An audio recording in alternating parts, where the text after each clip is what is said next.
We don't give them opportunities in the house of God. Game bangers will give them opportunities in the streets. That's right. That's right. Got to keep our youth motivated. That's right. I see Martin and Coretta pregnant again. You doing more than preaching.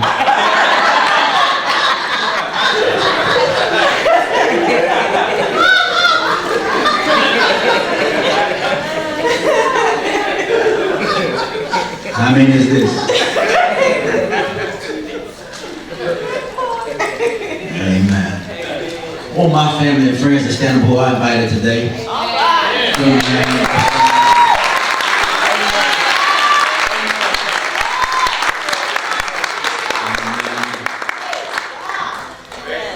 Got 5 sisters here. All my sisters stand up. Praise God.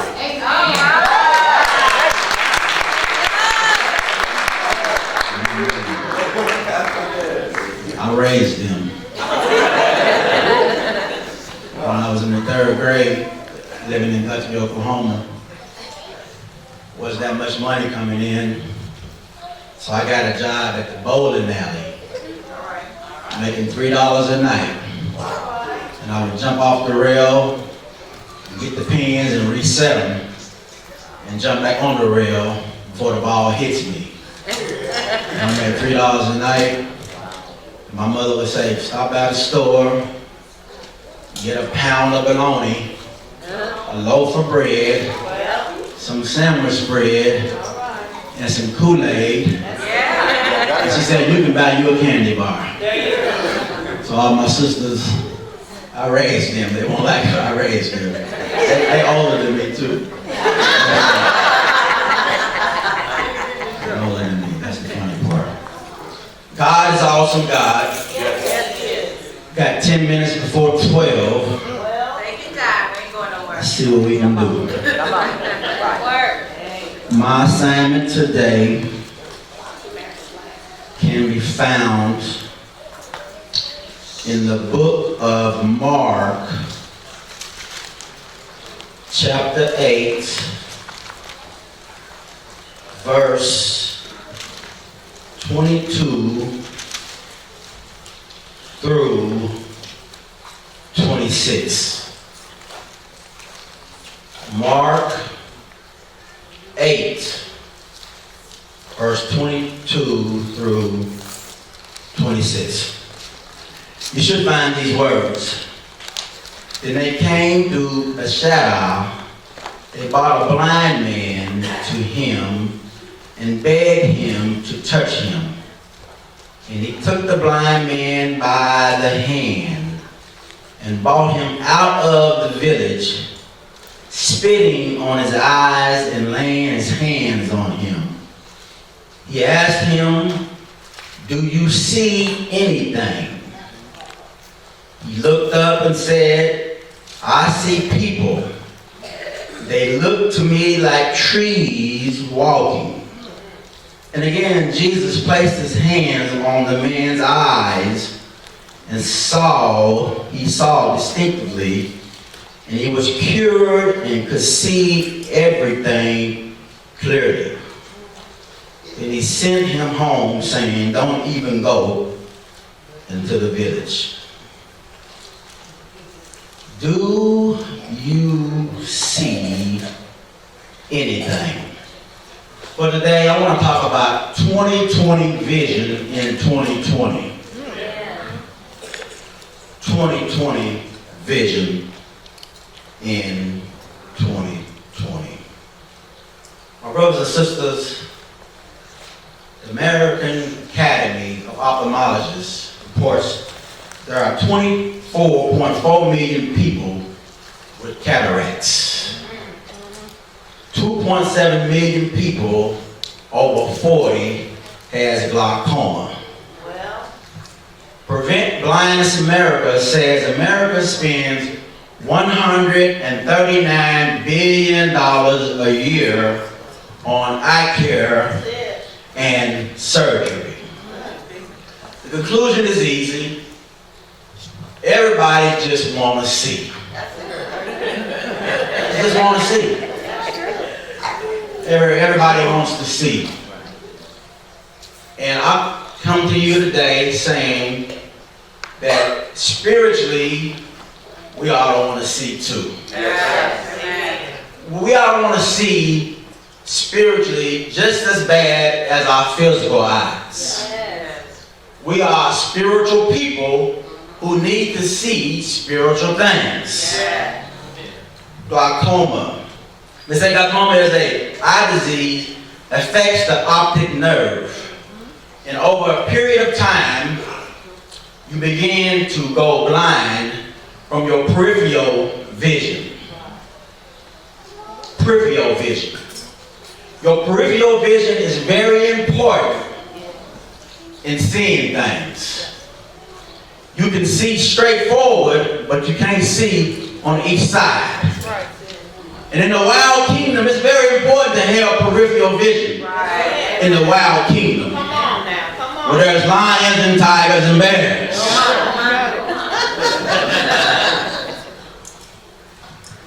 Antelopes have very little peripheral vision.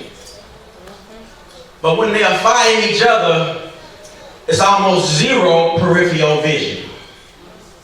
They butt heads together, fighting each other, and their fixation is on each other, rather than watching the enemy. They fight, and before you know it, here comes the lion. Attacks one and at least kills one. Because their peripheral vision is non-zero. And I want to suggest today, church, that when we're fighting one another, our peripheral vision is next to zero. The Bible says that we don't fight against flesh and blood, but principalities and the powers of darkness. Powers of darkness. One of these days, we're going to figure it out. The church going to figure it out. That we are not each other's enemies, but we are unified and uniform to fight the war together. 2020 vision in 2020. There's a thing that's called colorblind. You have problems distinguishing between certain colors, especially red and green.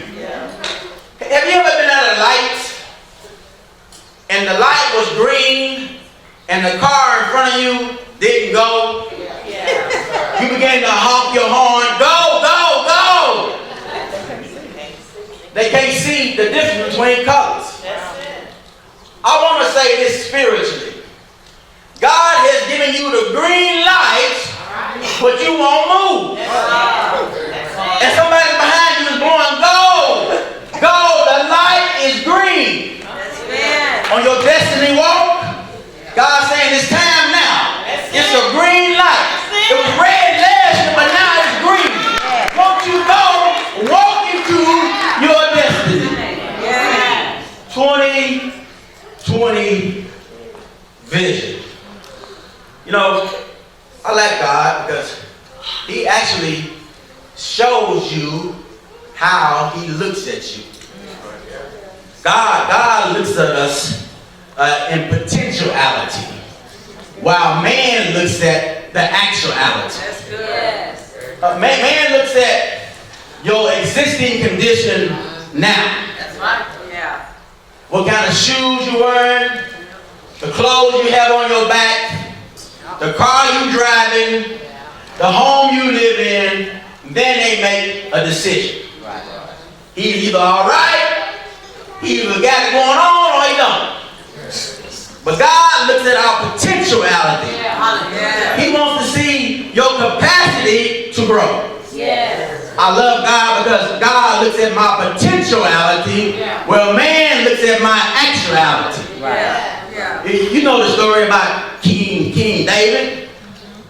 God sends Samuel to anoint King David. And Samuel gets there, and Jesse brings all his sons up to get anointed king. One after one, he brings them up in front of Samuel. And God says, that's not the one. That's not the one. That's not the one. And Samuel said, do you have any more? He said, I got one more who's out taking care of the sheep. Don't despise humble beginnings. You might smell like a sheep now, but God getting you ready to be a king later. You might be under somebody now, but God's getting you ready to be a CEO.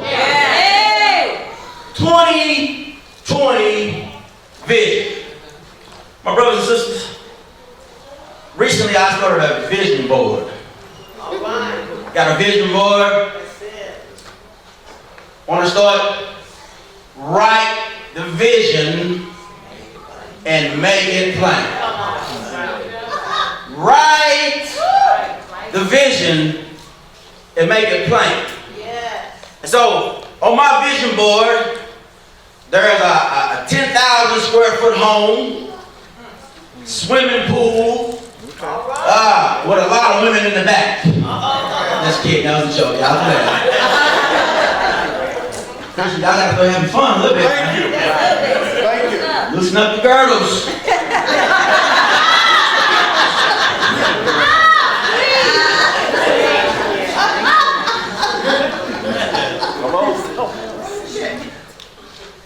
So on my vision board, I also got the top of my vision board, seek ye first the kingdom of heaven, and all the rest shall follow.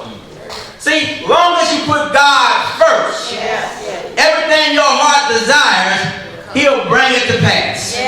So I challenge you to begin to write your vision. Get you a vision board for 2020 and have 2020 vision in 2020.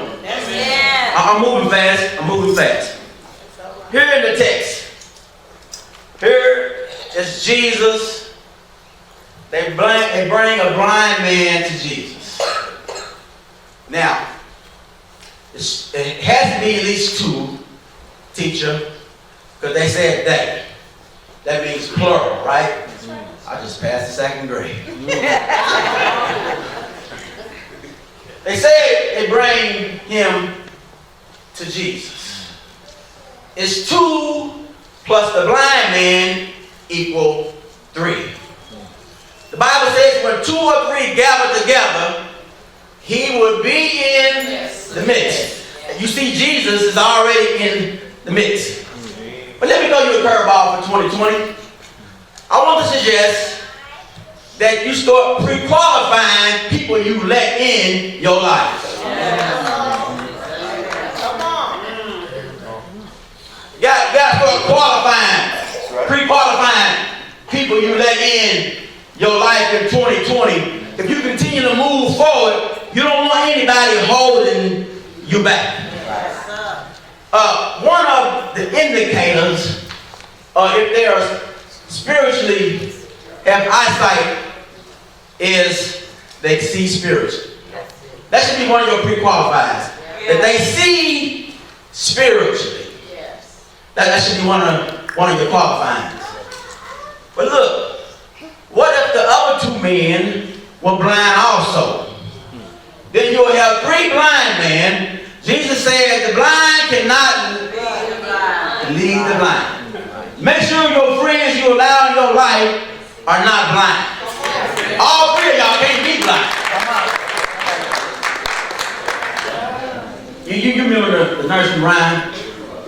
3 blind mice. 3 blind mice. 3 blind mice. See how they run. See how they run. They all ran after the farmer's wife. She cut their tail with a carver's knife. Have you ever seen such a sight as 3 blind mice? 3 blind mice really got some good points to it. If you look at it, there's an indicator in who you let in your life. Here's the indicator. They all went after a married woman.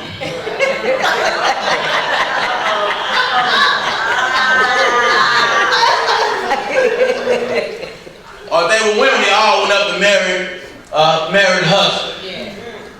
See, you got to be careful who you allow in your life. Yeah. There are indicators when you allow people in your life. But I like this. I like this story because it shows that the friends had made up their mind to get this man to Jesus. Yeah. They had made up their mind, we're going to get you to Jesus today. Because you are a friend, you are a homie. We're going to get you to Jesus. And I like friends who take me to Jesus instead of the casinos. I like friends who would take me to Jesus instead of the strip club. I like friends who would take me to Jesus. No, I got some friends and I call them rooftop friends. They're rooftop friends. I think if Mark Sackett explains why you call them rooftop friends. Because they took their friend to Jesus, but they couldn't get in through the door or the window. See, rooftop friends won't quit on you because one door is closed or one window is closed. They said, we're going to get you to Jesus no matter what. If we got to climb up the side of the wall, I'm going to get you to Jesus. If we got to turn the roof back, I'm going to get you to Jesus. I'll get you to Jesus. That's those rooftop friends. Come on. Friends. They either pulling you from your destiny or pushing you toward your destiny. Better start calculating and start watching and start looking at who you allow in your life. So start wondering, start asking questions about these friends. The Bible says he took him to Jesus. Jesus takes the man by his hand. Now, once you get him to Jesus, you have done your job. You've done your job. Don't be going telling them this sister doing that and that brother doing that. But once you get them to Jesus, you've done your job. Jesus takes the blind man by his hand outside of the village. I suggest that every time you bring somebody to church, put their hands in Jesus' hands. Yes. Amen. You know, if you put something in the hand, 27 bones in the hand, if you put them in the right hand, things begin to happen. If you put a tennis racket in Serena Williams' hand, things begin to happen. She got 7 Wimbledon championships because her father put a tennis racket in her hand. If you put golf clubs in Tiger Woods' hands, you'll get 15 majors and about $300 million. If you put a basketball in Kobe Bryant's hand, you'll get 5 rings and a relentless dogmatic player out of Kobe Bryant. That's right. If you put a paintbrush and paint in Picasso's hands, you'll get a painting that sells for over $106 million. Just a painting by itself. It depends on whose hand you put them in. And I want to suggest today that you put somebody, one of your friends, in the hands of Jesus. If you put them in the hands of Jesus, they'll stop drinking alcohol. If you put them in the hands of Jesus, cancer will flee. If you put them in the hands of Jesus, put them in the hands of Jesus. The Bible says Jesus takes the man outside the village. I said, well, why did you take him outside the village? Takes him outside the village. He says, I need to have some FaceTime with you. You know how technology is now. You can get on your phone, you push the FaceTime button, and you can see that person. He says, I want to have some FaceTime with you today. I need some FaceTime with you. Only time I hear from you when you're in need, but I need some FaceTime. And FaceTime means it's just you and Jesus. No friends, no boo, no television, no cell phone, just me and you. And I want to suggest that FaceTime is prayer time. And I want to suggest today that when you pray with Jesus, you giving him the authorization to work on your behalf. Amen. How many want Jesus to work for you today? When you pray, you give Jesus the authorization to work on your behalf. He has the right to find you better jobs. He has the right to bless you with more money. He has the right to get you a house. Jesus has the right to heal you because you authorize that he takes over your life. Jesus says, spit in your eye, spit in the man's eye and wipes it. Back then, that was the norm. But today, get some advice. Don't be spitting nobody's eye. Don't spit in Brother Keith's eye. Brother Keith be like, all right, spit in my eye. Brother Keith don't hurt nobody, okay? Just leave him alone. An experiment. Spit in his eye, and he says, what do you see? He said, I see men walking as trees. Men walking as trees. I like this blind man because, you know what? He told the truth. How many times have people came to the altar and called on Jesus and left the same way they came? Because they're afraid to tell the truth. I like the blind man. He say, it ain't worked yet, Jesus. I see men as trees, and I want to submit to you that this man has seen before. How would he know what trees and men look like when he was blind from birth? He's seen before. He was in a backslidden stage. And so they took him to Jesus in a backslidden stage. He said, I see men walking as trees. It would do good, church, if we just told Jesus the truth. How you gonna help if you don't tell the truth? You know you still got an all against that brother. You know you don't like that sister. You know you still got problems with your uncle, the one that molested you. You're not healed from that yet. Tell Jesus the truth. You know you still got some homosexual tendencies. Tell Jesus the truth. If you want to be healed, you got to start telling the truth. That's right. I understand why you don't want to tell the truth. Even all in your business, all in your Kool-Aid. On what flavor you drink. I want to submit to you, church. If you want to see 2020, you got to tell Jesus the truth. I like friends who tell me the truth because I'd rather for them to tell me the truth than talk behind my back. Would you ever have a friend that tell you the truth? Told you, don't invest in that. Don't buy that house. Don't mess with that man. Don't mess with that girl because she's a hollaback girl. Tell me the truth. I know the hollaback girl is, don't you? I ain't saying it. Y'all just stop cussing in church. Hollaback girl. Tell me the truth. How can we get better if we don't know the truth? You got to hold each other accountable in 2020 to reach your destiny. You got to be there for that person. Jesus says, still see men as trees. I want to suggest to you that Jesus was in his purpose. He was walking in his purpose. He says,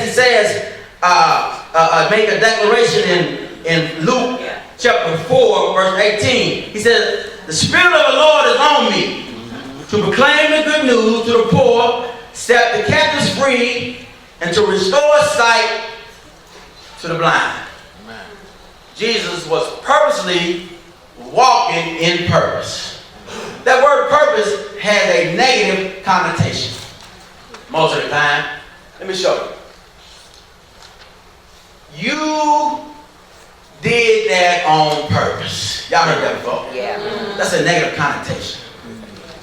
You were late picking me up on purpose. But I want to switch that around to a positive connotation. Jesus was healing people on purpose. He healed the blind on purpose. He cast demons out on purpose. He raised the dead on purpose. Jesus was walking in his purpose. Amen. I'm rushing. Take your time. It's 12:15. I'm going to be out here. We got a clock. 40 seconds. Yeah, 2020 vision in 2020. How many of us want to see spiritually? How many have a destiny walk? How many of us tired of doing the same thing over and over again? Tired of dating the same people. They might look different, but they're the same people over and over again. Going to the same job over and over again. It's more than your boss. You working for him. You working for her. God is saying, there's some entrepreneurs here. There's some promotions here.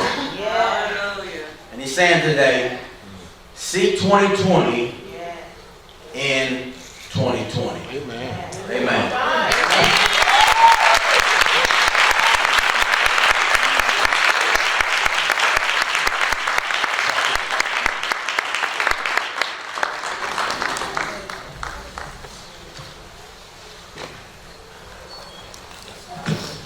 Amen. Praise the Lord. Brother, that was excellent. Amen. Next time, we'll give you more time.